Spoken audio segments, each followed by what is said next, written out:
If you hood educated, I'm glad you made it. Allow me to unfold my knowledge, wisdom, and understanding from a hood brother's point of view to all of you here, there, and everywhere. Now check me out.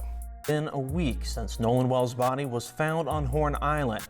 As the country sits and waits for the investigations to conclude, many questions are still left to be answered.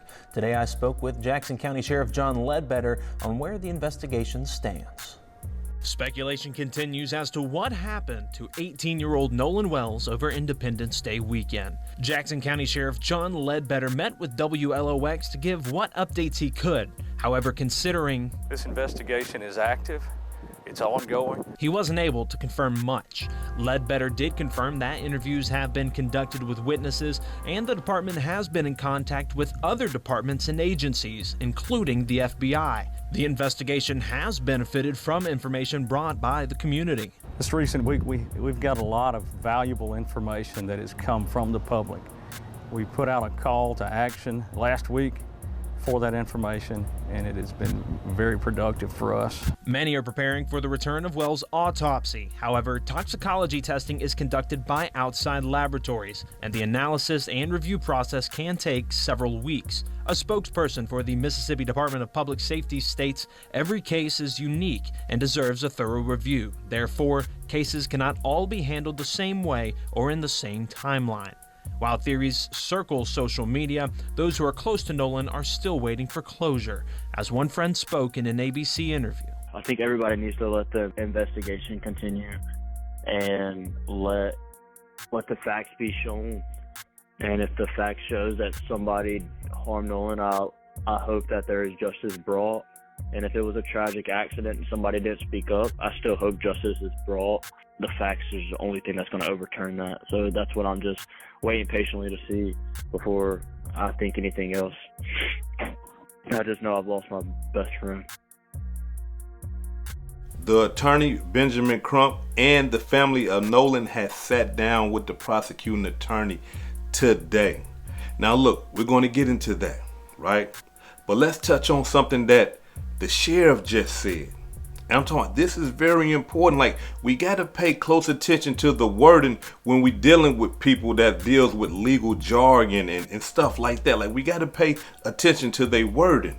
Now, before we get into the demonstration, like this video, hype this video, turn your notifications on, subscribe to the channel if you ain't subscribed already. Now, let's get into this demo.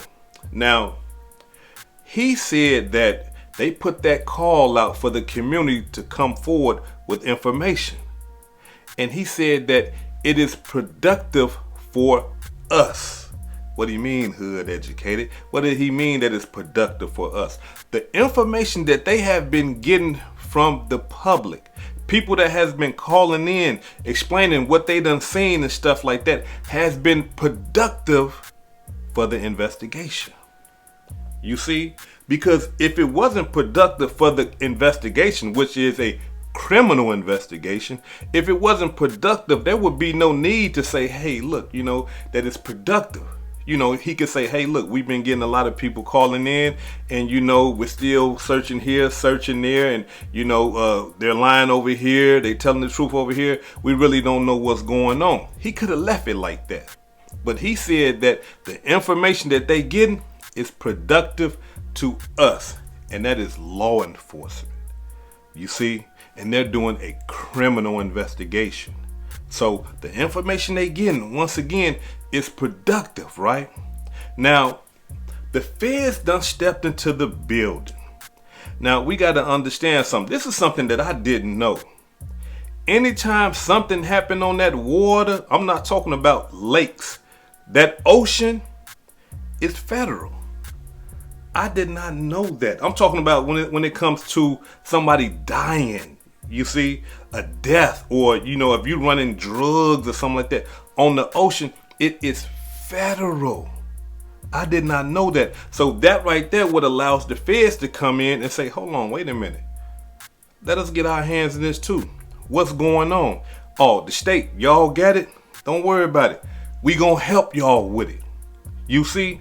So now that is a beautiful thing, because usually, right, when the state ain't doing their job, When the state is lacking and they don't have the resources, the feds got all the resources in the world. They got top-notch technology. You see what I'm saying? So the feds gonna get into them phones, and whoever has been interrogated or whoever is suspicious, the feds want that. Yeah, hold on, no, hey, let's get that right there, Playboy. We got to see what's going on. You see? And not only that though, I'm talking about like for search warrants and stuff like that the state possibly couldn't get. The feds can say, man, look, we ain't worried about that. We got this. We gonna get those search warrants for you, and then y'all can go in there and do that, and we gonna sit back and everything y'all come out that house with, the boat with or whatever, give it to us. Let us go through it. You see? And look, being that the feds is even involved, that kind of tell us a little something. Because look, if it was an accident, hey, there's no need for the feds. This is an accident. You see? But if there's something criminal going on, then the feds is like, wait a minute, this don't sound right to us. We believe that there's more to this. Allow us to get some of that too. We need our hands in this too. And I believe that's why the feds are involved. Those phones, anything that they think that they have erased and all that, no. That don't mean that when it comes to the feds. All that you think you erasing stuff and all, no, the feds gonna go through there and get all that. All that. Text messages, pictures, Snapchats and all that. No, they getting all that. You see? And not only that though, because I gotta be 100, right? After doing some more research, the sheriff down there been doing their thing according to the reports. The sheriff said that they have not interrogated, but they have interviewed over 60 witnesses. Not just 60 people walking past, not 60 people that ain't seen nothing or nothing like that. They said that they have interviewed over 60 witnesses. Witnesses, they got to see something. They got to know something. Now, look, the stuff that they seen could be like, look, I just seen the boat, this, that, and the other. Or the stuff that they seen could be incriminating. You see? But it's starting to make some sense now. Yeah, 60 people. Yeah, of course. Because all them peoples was out there. You see? So now we getting somewhere. The prosecutor in this case is a woman who goes by the name of Angel Myers McLaren, right? From my understanding, she has been a prosecutor down there for 20 years. And they are saying that she's a no-nonsense prosecutor. They are saying that she has no problem with giving people life. She has no problem with giving people 20, 30, 40 years and things like that for doing things wrong, especially murders. She done covered some high-profile cases down there in Mississippi. Now she dealing with this high-profile case, but she has done other high-profile cases down there in Mississippi as well. So she's not not somebody new to the game. She's real seasoned, right? And for what people are saying, they saying that she is a fair prosecutor. Now, from a guy from the streets, I don't know what that means. All prosecutors is evil, right? I'm coming from a street perspective right now. You know what I'm saying? Like, we look at prosecutors like ops. But nevertheless, right? That's old stuff, right? We talking about right here and now. They saying that she about her business. And according to the reports that I'm getting, she has told the sheriff that's investigating the case, look, whatever y'all need, come holler at me. Whenever y'all find leads, come holler at me. If you think something is suspicious, come holler at me. If you don't think something is suspicious, come holler at me. She's hands-on with this case. And that's what I like about this prosecutor right here, because she didn't shy away from the family.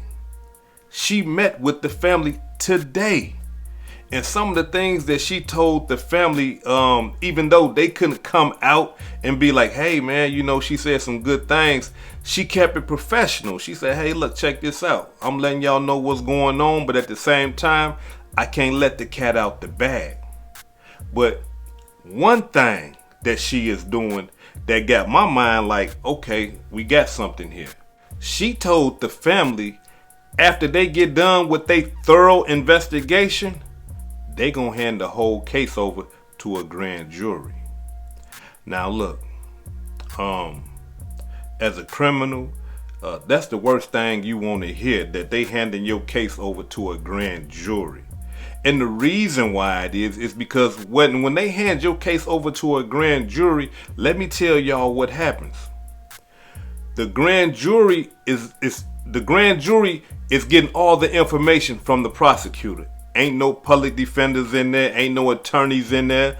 I believe a judge is in there, but they're getting all the information from a prosecutor perspective. So all the incriminating evidence that the prosecutor have, they giving it to the jury. They speaking to the jury. They giving them documents and everything. They saying, look, check this out. We believe that this was a murder. Now, I'm not just talking about this case, but I'm just, giving y'all the game. They go in there and they speak to the jury and they say, hey, look, check this out. We believe that this guy right here is guilty of murder or guilty of robbery or whatever the case may be. And here's the reasons for it. Here go all the evidence right here. And what we have, these elements are satisfied for a first-degree murder. They satisfy a second-degree murder. They satisfy a kidnapping or whatever the case may be. So a jury is convened and they're going to sit there and they're going to listen to the prosecutor give them their case. And that got to be good news to the family. It got to be. Because I would like to think in my mind that a prosecutor is not going to convene a grand jury if they ain't got nothing. Y'all see what I'm saying? It'd be a waste of time if a prosecutor know, look, I don't have anything. There's nothing here. But if a prosecutor believe that, hey, you know what? They might have did this. They might have broke the law. Let me tell it to a grand jury. And the beautiful thing about that is that when a prosecutor give it to the grand jury, it's up to the grand jury to say, you know what? You proved the case. We believe that these guys right here is guilty of this, that, and the other, and it is okay for you to charge them with the findings that you found. You see? So I believe right there that could be a good thing. But again, though, we talking about Mississippi down there now. We talking about the SIP. But at the same time, though, being that she's telling them she's going to give the case over to the grand jury, I believe that right there is a beautiful thing, because that right there tells me, in my mind, in my opinion, that the prosecutor sees something and it ain't right, and she trying to make it right. Check it out. Attorney Lisa Park, Attorney Eric Hurts, Justin Preston, and Cliff Jones. We have the honor of representing the family of Nolan Wells. We have present with us his mother and father, Christine and Elmore. We've just had an opportunity to meet with District Attorney Angel McElgrath and some members of her team. We had a very respectful meeting. The thing I assume some of you may know, the thing to announce, she shared with the family that there will be a grand jury that she will turn this case over to once they have collected all the information and finished their investigation. We also agreed that we will have a mutual inspection of the cell phone with our experts and their experts. Attorney Eric Hurts is helping lead the investigation team with former law enforcement experts who are going to help us with the cell phone download. So everybody will be able to see at the same time what the cell phone has. We also talked about trying to make sure we dot every I and cross every T. I know that we're getting about 50 calls a day to 100 calls a day from people who were there on Horn Island, people who are familiar with individuals that were there on Horn Island. And so we continue to be steadfast in trying to get to the truth of why Nolan Wells is dead. Attorney Eric Hurts. Thank you. Right now, there's a lot of unanswered questions. We appreciate the district attorney meeting with us, but because of certain types of confidentiality that even the victims are not allowed to know, we did not get all the answers we want. We have an independent investigation going on that involves former law enforcement, federal agents that are going to be looking into all the different information we got. The calls are coming in and we're getting a lot of information. Some of the people that I spoke to are not talking with law enforcement here. We're going to be trying to get them to cooperate with each other because we want to make sure the narrative, which has been put out that is false, is going to be corrected. So at this point, we just ask everybody to keep calling in if you have any information and let us know. And I personally, if we validate you're a legitimate call, we'll call you and talk to you. And I thank you all for showing up today. The hope is that when this is presented to the grand jury, all relevant witnesses and evidence will be presented to them so that we can have a fair and impartial investigation into the death of Nolan Wells. We were very honest and candid with the district attorney, and she was honest and candid with us. Our lived experiences tell us that we must question everything, everybody's role, law enforcement role. That is the lived experience of us as black people in America. And we would be not honoring the ancestors' sacrifices for us if we did not be honest every chance we got when we talk to power. Say my deepest condolences to you, Christine and Elmore. My heart hurts. I'm breaking the Hill, WLOA, Spirit Home. But I want to go on and ask you, Attorney Ben Crump, you say that you were talking about the process in there with the DA. Were any affidavits or possible prosecutions or criminal actions presented to her to be signed eventually, or do we know anything right now? And as she said, her role is confidential at this point, but so she can maintain her prosecutorial independence. Obviously, I stressed to her very strenuously to say, we want you to zealously, you and the Sheriff's Department, to zealously investigate this matter, and Christine and Elmore share their life experiences too. We know through our lived experiences, our life experiences, and she said that's not how our office operates, but we know in America, in the South, certain people are investigated differently. And we shared that with her. We didn't, ask that she understand our perspective, but we said we should mutually try to understand each other's perspectives, where we're coming from. And we agreed that we would try to do that. Really quickly, just curious about the dynamic that you guys have had, Christine and Elmore, with law enforcement up until this point. Have you all been able to speak with the sheriff, any of the lead investigators, since what happened last week? So that was actually clarified in today's meeting.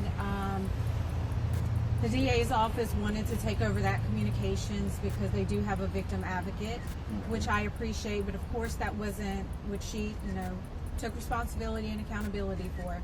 But we were not communicated with that information.